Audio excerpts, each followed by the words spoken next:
Hello दोस्तों, स्वागत है आपका हमारे YouTube channel TET fact academy में। मैं हूं शशिकांत राय और आज का जो वीडियो है काफ़ी इंपॉर्टेंट है, काफ़ी महत्वपूर्ण है, खास तौर से उन अभ्यर्थियों के लिए जो कि 94,000 शिक्षक बहाली में भाग लेने वाले हैं। और ये शिक्षक बहाली की जो काउंसलिंग शेड्यूल अभी जारी हुआ है, सब लोग जान रहे हैं, जो 1 से 5 और 6 से 8 के लिए है। तो यहाँ पर जो है सबसे इंपॉर्टेंट बात यह कि जो काउंसलिंग शेड्यूल जो जारी किया गया उसकी जो मुख्य मुख्य बातें हैं उनके बारे में यहाँ पर हम डिस्कशन करने जा रहे हैं कि वास्तव में जो है काउंसलिंग जो होगी वो किस तरीके से यहाँ पे जो है की जाएगी। वैसे जो है कुछ चीज़ें सरकार ने क्लियर नहीं की हैं, फिर भी एक बार हम लोग जो इसको समझने का प्रयास करेंगे। एक समीक्षा के रूप में वीडियो हम आपके सामने लेकर के आए हैं कि आपको कुछ चीज़ें हम समझाने की कोशिश करेंगे, क्योंकि बहुत सारे लोग कन्फ्यूज हैं कि आखिर होगा तो ये कैसे होगा। तो यहाँ पे एक बात हम कह देना चाहते हैं कि जो भी अभ्यर्थी हमारे चैनल पर नए हैं, हमारे चैनल को सब्सक्राइब जरूर कर लीजिएगा ताकि आपको ऐसी इन्फॉर्मेशन मिलती जाए। सब्सक्राइब करने के लिए आपको जो है क्लिक करना होगा सब्सक्राइब बटन पे, उसके बाद आप बेल आइकन पे प्रेस करिएगा और ऑल पे क्लिक करिएगा ताकि सारे वीडियो के नोटिफिकेशंस आपको मिल सके। तो आइए शुरू करते हैं अपना आज का वीडियो। जानते हैं कि आखिर जो काउंसलिंग शेड्यूल जो जारी किया गया है वो जो है 3 डेट्स में जो है जारी किया गया है, तो उसकी पूरी प्रोसेस क्या है। यहाँ पे जो काउंसलिंग शेड्यूल जारी किया गया है वो 3 डेट्स में जारी किया गया है, 5 तारीख को है, 7 तारीख को है और 12 तारीख को है। पहला जो है आपका नगर निकाय स्तर पे है, दूसरा जो है प्रखंड स्तर पे है और तीसरा जो है पंचायत स्तर पे है। लेकिन सुनने में ये आ रहा है कि जो है पंचायत स्तर का जो काउंसलिंग शेड्यूल है वो शायद पहले होगा, ऐसा सुनने में आ रहा है, लेकिन कोई जरूरी नहीं है, क्योंकि जो सरकार ने जो है बताया है, बिहार शिक्षा विभाग ने जो बताया है, शेड्यूल का जो डेट है वही रहेगा। यानी कि नगर निकाय का जो है पहले होगा, फिर उसके बाद जो है प्रखंड का होगा, तब उसके बाद जो है पंचायत स्तर का होगा। और इसकी जो डेट है नगर निकाय की 5/7/2021 है। उसके बाद जो है ब्लॉक की है वो 7/7/2021 है। और उसके बाद जो है जो पंचायत स्तर का जो काउंसलिंग होना है वो जो है 12/7/2021 है। और इनके जो स्थान बताए गए हैं, निर्धारित स्थान जो बताए गए हैं वो जिला मुख्यालय या प्रखंड मुख्यालय, ठीक है, या पंचायत मुख्यालय, इस तरीके से बताया गया है।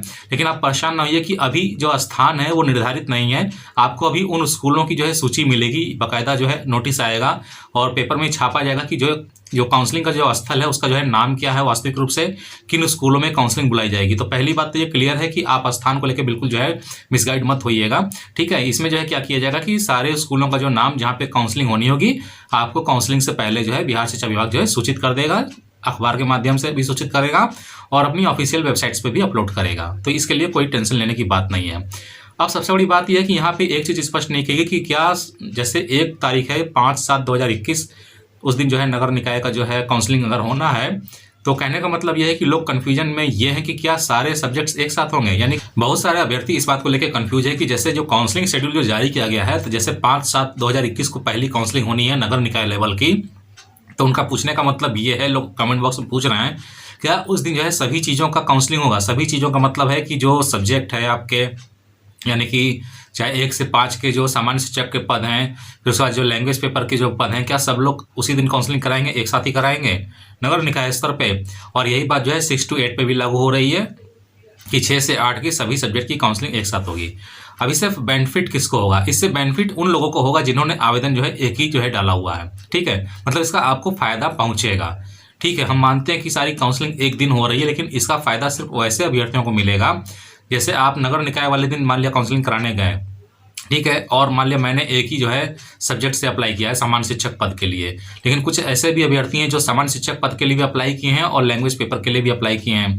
ठीक यही कंडीशन जो है 6 to 8 में भी है कि उन्होंने जो है सोशल साइंस के लिए भी अप्लाई किया हुआ है और सब्सिडी के रूप में लैंग्वेज पेपर के लिए अप्लाई किया हुआ है।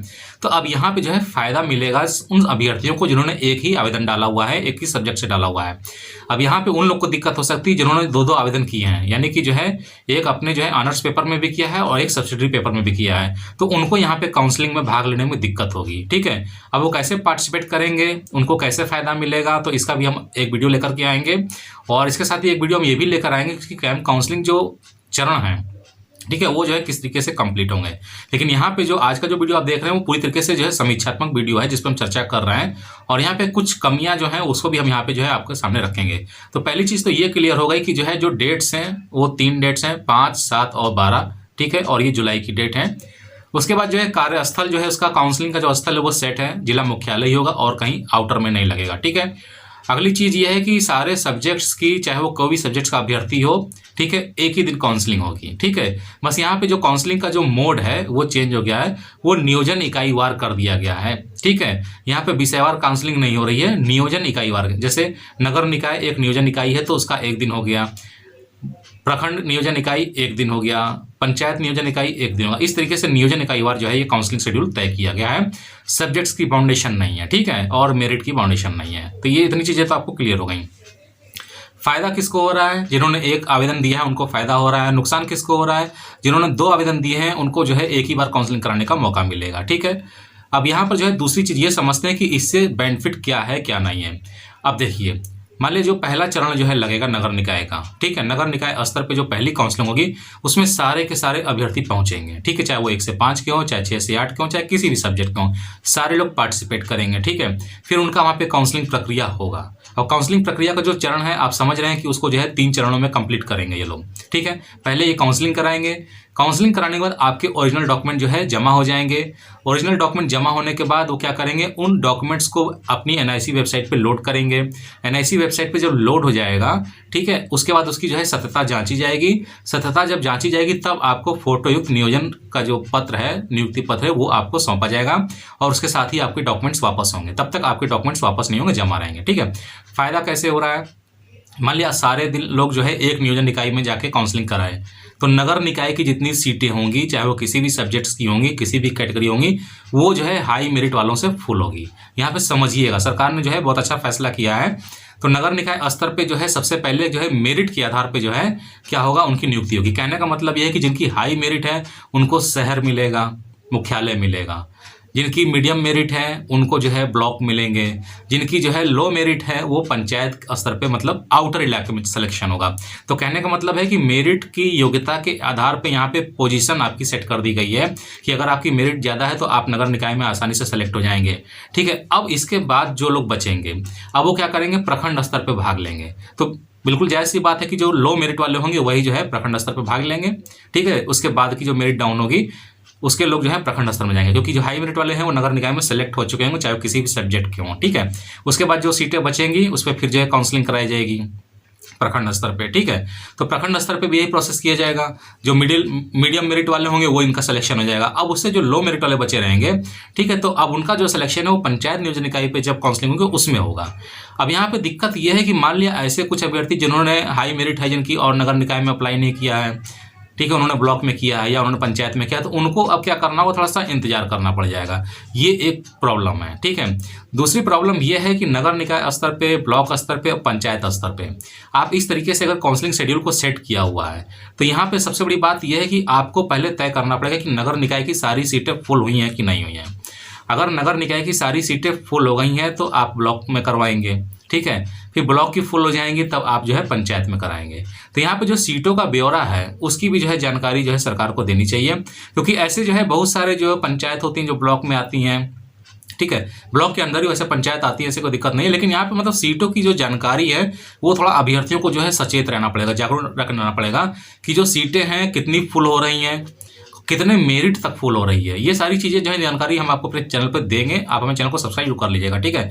तो यहाँ पे जो है सबसे इंपॉर्टेंट चीज़ है काउंसलिंग में पार्टिसिपेट करने को लेकर के कि अभ्यर्थियों को ये ध्यान रखना होगा कि जब नगर निकाय की एक मतलब काउंसलिंग शेड्यूल पूरा होता है, चरण पूरा होता है, तो उसमें उनको देखना होगा कितना मेरिट तक लोग गया है, ठीक है। कितना मेरिट तक जाने के बाद जो है अब कितनी सीटें जो हैं उसमें बची भी हैं कि नहीं बची हैं। अगर उसमें सीटें नहीं बची हैं तो फिर उस पर काउंसलिंग होगी तो कब होगी, ये सारी चीज़ें हैं। लेकिन यहाँ पे उतना आगे हमको नहीं जाना है, हमको ध्यान रखना है कि कितना मेरिट तक सिलेक्शन नगर निकाय में सारे सब्जेक्ट्स में हुआ है। तो अपना अपना सब्जेक्ट देखना है, अपना अपना कैटेगरी देखना है, ये आपको ध्यान रखना होगा काउंसलिंग शेड्यूल में, ठीक है। यानी काउंसलिंग में भाग लेते समय ध्यान रखना होगा कि मेरिट जो है कहाँ पे कितनी तक हो चुकी है, क्योंकि वही मेरिट आपको बताएगी कि आप जब ब्लॉक में जाएंगे तो लो मेरिट वाला है जो व्यक्ति उसका होगा ब्लॉक में कि नहीं होगा, ठीक है। तो मेरिट का जो है सिलेक्शन जो है हम लोग देखेंगे कि जो है कितना हाइट तक जो है जा रही है, ठीक है। अब इसकी जानकारी जो है वेबसाइट पे मिलनी चाहिए, लेकिन इतना जल्दी मिल नहीं पाएगी क्योंकि 5 तारीख को शेड्यूल है, फिर 7 को है, नहीं 2 दिन का गैपिंग है। तो इतनी जल्दी तो नियुक्ति पत्र जारी नहीं करेंगे, और नियुक्ति पत्र जारी नहीं करेंगे तो यहाँ पे दिक्कत ये होगी कि हम लोग को मेरिट पता नहीं चल पाएगी कितनी मेरिट डाउन हो रही है। सरकार को इस पर थोड़ा सा ध्यान देना चाहिए। तो कहने का मतलब है कि ये काउंसलिंग शेड्यूल जो जारी किया गया है ये बिल्कुल मेरे हिसाब से लग रहा है कि परफेक्ट है। ये मतलब एक हिसाब से परफेक्ट है। यहाँ पे एक पोजीशन सेट की गई है, वही पोजीशन आपको समझने की कोशिश करनी होगी कि जो हाई मेरिट वाले लोग हैं वो मुख्यालय में नौकरी करेंगे, जो मीडियम मेरिट वाले हैं वो ब्लॉक में करेंगे, और जो लो मेरिट वाले हैं वो पंचायत में नौकरी करेंगे, ठीक है। अब आपने आवेदन किया है कि नहीं किया ये आप देखिए, ठीक है। यहाँ पे ये आपकी मिस्टेक हो सकती है, क्योंकि सरकार तो मना नहीं की थी कि आप आवेदन मत करिए। तो यहाँ पे ये पूरा प्रोसीजर है। और एक जो अगला जो प्रोसीजर है कि काउंसलिंग आप कराने गए, तो उसके बाद का सिस्टम बहुत बिल्कुल सेट है। 3 है कि आपने काउंसलिंग कराई, काउंसलिंग कराने के बाद आपकी मेरिट बना करके आपको डिक्लेयर किया गया, और उसके बाद आपके सारे ओरिजिनल डॉक्यूमेंट्स जमा हो जाएंगे। फिर वो NIC वेबसाइट पे अपलोड होंगे, चेक होंगे, जांच होंगे। जांच होने के बाद आपको नियुक्ति पत्र मिलेगा और आपके ओरिजिनल डॉक्यूमेंट्स मिलेंगे, ठीक है। ओरिजिनल डॉक्यूमेंट्स आपको जो है नहीं मिलेंगे, तुरंत बाद नहीं मिलेंगे, ताकि आप दूसरी जगह काउंसलिंग ना करा सकें। तो उम्मीद है कि काउंसलिंग शेड्यूल आपको पूरा समझ में आ गया होगा कि कैसे काम होगा। और जो बाकी जो माइनर इसमें कुछ जो है प्रॉब्लम्स हैं, जैसे मेरिट लिस्ट वगैरह नहीं बनी है या और भी बहुत सारी दिक्कतें, उनको हम अपने ठीक नेक्स्ट वीडियो में बताएंगे कि उनका समाधान क्या है और सरकार उस पर जो है कैसे एक्शन लेगी। इस पर भी एक वीडियो हम जो है ठीक इसके बाद का वीडियो आपको मिलेगा। तो उम्मीद है कि वीडियो आपको पसंद आया होगा। वीडियो अगर पसंद है तो वीडियो को लाइक करिएगा, शेयर करिएगा, चैनल को सब्सक्राइब करना ना भूलिएगा। तो जल्दी मिलते हैं अपने नए वीडियो के साथ में, तब तक के लिए इजाजत दीजिए। धन्यवाद।